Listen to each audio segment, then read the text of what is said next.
Oke, assalamualaikum warahmatullahi wabarakatuh. Selamat pagi dan salam sejahtera untuk kita semua. Semoga di pagi hari ini kita masih diberi kesehatan, nikmat iman, dan nikmat sehat ya tentunya. Oke, di materi kali ini saya akan memberikan lanjutan dari materi sebelumnya. Kalau materi sebelumnya kan kita membahas tentang sifat koligatif larutan itu sendiri.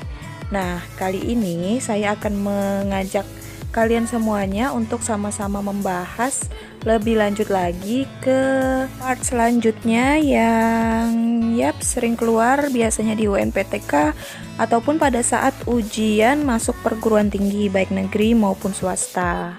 Oke, kali ini kita akan membahas mengenai satuan-satuan dari konsentrasi.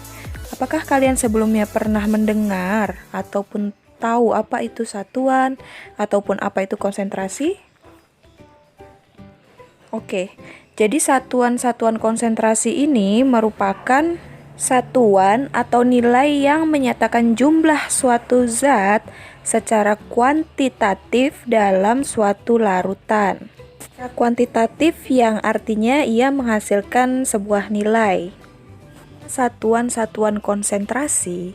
Namun yang akan kita bahas di sini ada 4 satuan-satuan konsentrasi. Soalnya itu sering muncul dalam soal ujian akhir nasional maupun saat ujian masuk perguruan tinggi. Nah, yang pertama ini ada fraksi mol. Kalian minggu kemarin tuh sudah saya suruh untuk membuat ringkasan kan, nah ada fraksi mol. Namun di sini saya akan menjelaskannya lebih detail lagi kepada kalian. Nah, fraksi mol ini memiliki satuan atau lambang dengan huruf X. X besar ya. Nah, fraksi mol ini merupakan jumlah mol terlarut atau pelarut dalam mol larutannya.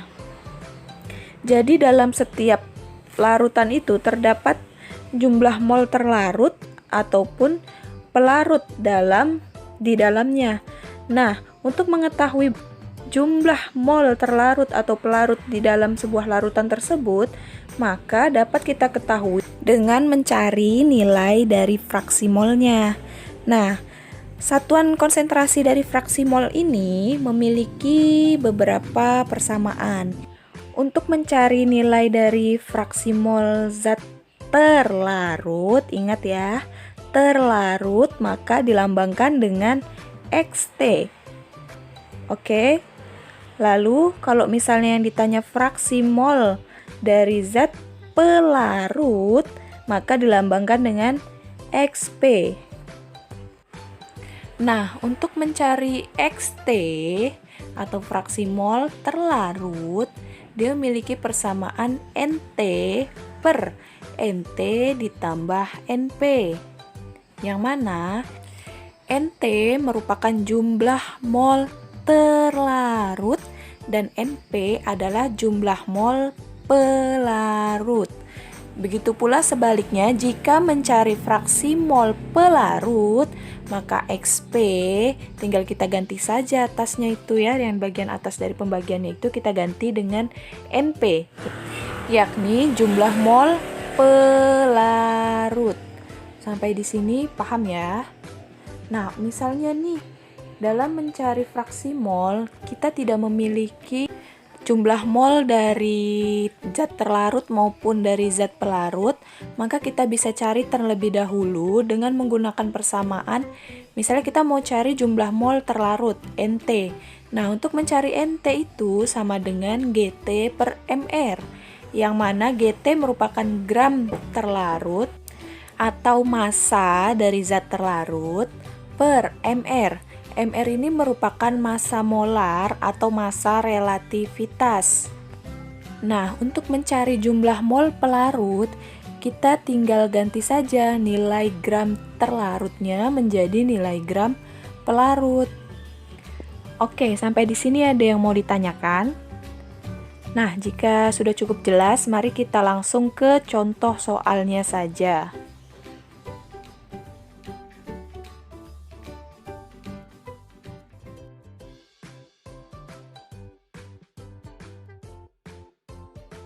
Oke, contoh soal. Mari kita baca sama-sama ya. Soal yang pertama mengenai fraksi mol, yakni etilon glikol atau C2H6O2 ditambahkan ke dalam sistem pendingin kendaraan bermotor untuk melindungi kerusakan akibat cuaca dingin. Berapakah fraksi mol setiap komponen dalam larutan yang mengandung 1,25 mol etilon glikol atau EG dan 4 mol air? Oke, yang pertama yang harus kita lakukan dalam menjawab soal fraksi mol ini, kita terlebih dahulu tentukan mana yang merupakan zat terlarut dan mana yang merupakan zat pelarut. Nah, dalam contoh soal tersebut, dapat kita ketahui bahwa zat terlarutnya itu merupakan etilen glikol atau EG, dan yang merupakan zat pelarutnya adalah air. Oke, mari kita tulis terlebih dahulu diketahuinya. Di sini yang diketahui yaitu jumlah mol dari etilon glikol yang kita singkat dengan EG. Nah, jumlah mol dari etilon glikol itu atau NEG yakni 1,25 mol. Nah, untuk jumlah mol dari air yakni 4 mol. Nah, yang ditanya adalah fraksi mol dari EG dan dari H2O. H2O ini adalah air ya. Nah, mari kita jawab dengan memasukkan rumus yang tadi telah kita pelajari sebelumnya. Nah, coba kalian masukkan ya sendiri. Nah, coba kalian hitung. Betul tidak memang jumlahnya untuk XT atau fraksi mol terlarut, yaitu etilon glikolnya itu sama dengan 0,238 dan untuk fraksi mol pelarutnya yaitu air yakni 0,762. Silakan kalian hitung ya. Oke, nah pasti dari kalian semua ada yang bertanya, kenapa fraksi mol tidak memiliki satuan seperti massa, yakni satuannya kilogram dan panjang itu satuannya meter. Nah, fraksi mol, baik itu fraksi mol yang terlarut maupun pelarut tidak memiliki satuan karena fraksi mol menyatakan perbandingan mol yang membuat fraksi mol tidak memiliki satuan. Dengan hasil penjumlahan dari XT dan XP itu sama dengan 1. Sampai di sini sudah cukup jelas ya untuk contoh soalnya. Oke, kita lanjut ke satuan konsentrasi selanjutnya. Yang kedua itu ada ini ada molaritas. Molaritas ini dilambangkan dengan M besar. Ingat ya, molaritas harus dilambangkan dengan M besar. Nah, molaritas ini merupakan jumlah mol zat terlarut ataupun pelarut dalam tiap liter larutan. Nah, untuk mencari nilai molaritas ini terdapat beberapa persamaan yang bisa kita gunakan pada tiap kondisi soal yang berbeda. Nah, di persamaan pertama ini ada M sama dengan N per V. Nah, M adalah molaritas, N seperti yang kita sudah ketahui sebelumnya adalah jumlah mol, dan V adalah volume atau liter.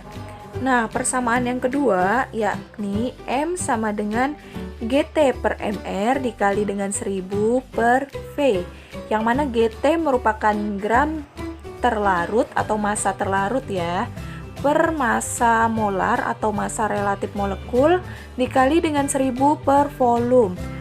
Oke, persamaan ini digunakan jika pada soal diketahui volumenya dalam satuan mililiter.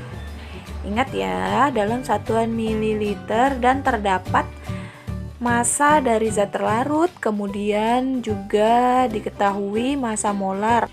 Nah, yang selanjutnya itu ada M sama dengan GT per MR dikali dengan 1 per V.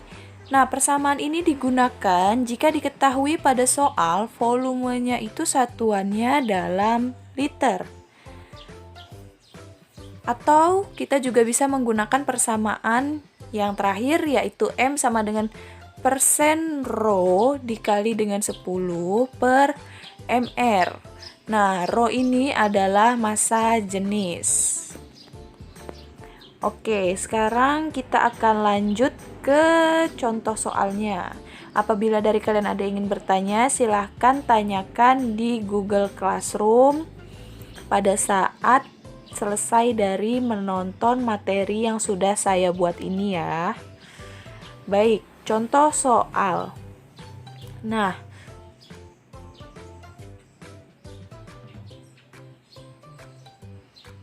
tentukanlah molaritas larutan sulfat yang dibuat dengan melarutkan 15,2 gram Na2SO4 ke dalam air yang membentuk 750 ml larutan dengan massa molar dari Na2SO4 adalah 142 gram per mol.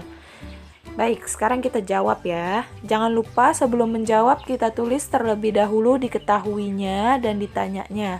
Nah, diketahui GT yakni massa dari zat terlarut yakni sama dengan 15,2 gram dengan massa molar 142 gram per mol dan volume sama dengan 750 ml. Oke, kita bisa saja langsung memasukkan apa-apa yang sudah diketahui ini ke dalam persamaan untuk mencari molaritas yang nomor 2. Tapi kita akan coba apabila kita ingin mencari dengan persamaan yang pertama, yakni M sama dengan N per V, maka yang harus kita lakukan adalah mengubah terlebih dahulu nilai dari massa zat terlarut dan massa molar ke dalam mol ya. Nah, cara mengubahnya seperti yang terlihat pada layar. Untuk mencari Na2SO4 maka GT per massa molar yang mana 15,2 gram per 142 gram per mol itu nilai gramnya bisa kita coret ya, sehingga sama dengan 0,107 mol. Nah, setelah mendapatkan nilai N-nya, maka kita bisa langsung masukkan ke persamaan yang pertama, yakni M sama dengan N per V. Karena satuan dari molaritas adalah mol per liter, maka kita ubah terlebih dahulu volume yang tadinya mililiter menjadi liter. Nah, kita masukkan ya, M sama dengan N per V. N-nya yakni yang tadi kita peroleh yaitu 0,107 mol per 0,750 liter. Jadi hasilnya adalah 0,143 mol per liter. Nah, sebagai catatan, kesalahan yang sering terjadi adalah tidak hati-hati menuliskan satuan. Jadi sebelum menjawab soal itu, kalian harus perhatikan dulu satuannya. Misalnya jika gram, maka harus diubah menjadi mol, dan mililiter itu harus diubah terlebih dahulu menjadi liter. Oke, sampai di sini sudah cukup jelas ya. Ingat, jika ada yang ingin ditanyakan, silahkan kalian tanyakan setelah materi pembelajaran ini. Nah, yang ketiga, maaf ya, ini sebenarnya 3 bukan 1. Yang ketiga yakni ada satuan konsentrasi dari molalitas. Yang tadi kita pelajari itu molaritas, yang sekarang adalah molalitas yang dilambangkan dengan huruf M kecil. Jika molaritas dilambangkan dengan M besar, maka molalitas dilambangkan dengan M kecil. Nah, apa itu molalitas? Molalitas yakni jumlah mol zat terlarut dalam tiap kilogram pelarut. Terdapat 2 persamaan untuk mencari molalitas. Yang pertama yaitu jika yang diketahuinya adalah jumlah mol dan massa dari zat pelarutnya. Untuk membedakan dengan persamaan yang sebelumnya, maka di molalitas kita bisa melambangkan massa zat perlarutnya dengan P. Nah, untuk yang persamaan yang kedua yaitu untuk mencari molalitas jika yang diketahui adalah massa dari zat terlarut, massa molar, dan massa dari zat pelarutnya. Oke, kita langsung saja ke contoh soalnya ya.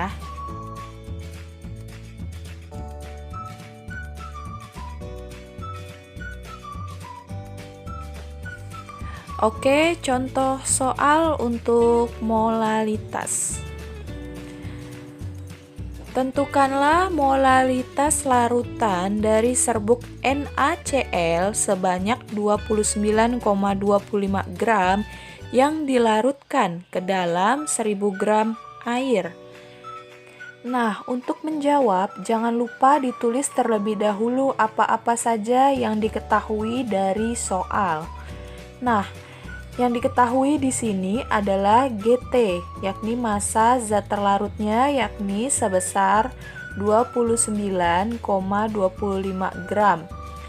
Lalu ada massa molar dari NaCl itu sendiri yakni 58,5 gram per mol. Oh ya, untuk massa molar ini kita cari sendiri secara manual dengan menggunakan rumus MR yang telah kita pelajari di kelas 11 sebelumnya ya. Jadi saya tidak perlu menjelaskan lagi cara mencari MR itu seperti apa dan bagaimana. Nah, yang selanjutnya diketahui P sama dengan 1000 gram.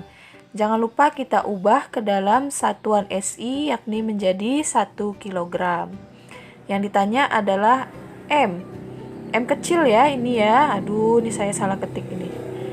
Nah, baik kita cari dulu nilai N-nya.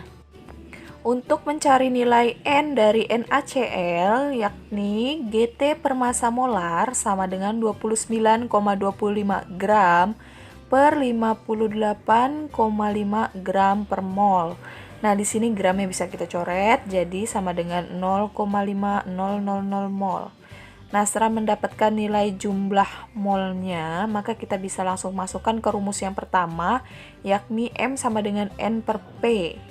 Jadi, sama dengan 0,5000 mol per kilogram.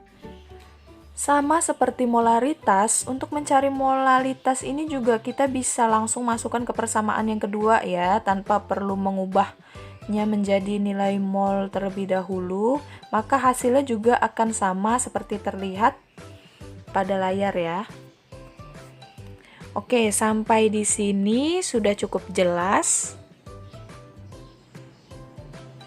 Nah, yang selanjutnya kita akan mempelajari mengenai presentase. Presentase dilambangkan dengan persen. Nah, presentase ini adalah jumlah gram zat terlarut dalam tiap 100 gram larutan. Dengan persamaannya yaitu persen sama dengan GT per GT plus GP dikali 100%, yang mana GT adalah gram terlarut atau massa terlarut dan GP adalah gram pelarut atau massa dari zat pelarut. Nah, di bawah ini ada contoh soal yang sederhana. Misalnya terdapat suatu larutan NaOH sebesar 10%, maka jumlah massa terlarutnya sebanyak 10 gram dan massa pelarutnya adalah 90 gram. Sehingga jika ditotal jumlahnya itu harus 100. Tentukan kemolaran larutan NaCl 10% massa dalam air dengan nilai MR-nya sama dengan 58,5. Maka dengan NaCl 10%, maka zat terlarutnya ada 10 gram dan massa zat pelarutnya tentu ada 90 gram. Nah, jika sudah diketahui massa dari zat terlarut dan massa dari zat pelarutnya, maka bisa kita langsung masukkan nih ke rumus molalitas yang tadi kita sudah pelajari. Nah, M sama dengan GT per MR dikali 1000 per P sama dengan 10 per 58,5 dikali 1000 per 90. Jadi hasilnya 1,9 M.